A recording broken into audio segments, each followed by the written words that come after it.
I showed you this craft. All I did was put the Dollar Tree pearls that I put on the wire inside the pot just to give it another like look.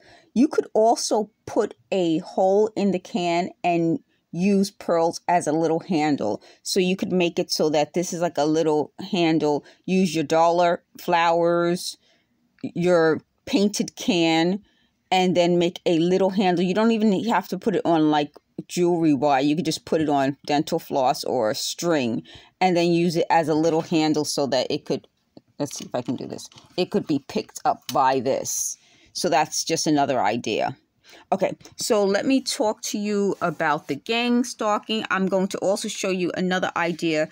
Like I showed you in the 90s, we used to use like scrunchies or little clips to put our hair low so that instead of putting a ponytail, you would see some of the sides of your hair and then you would put it in a clip at the bottom. We also used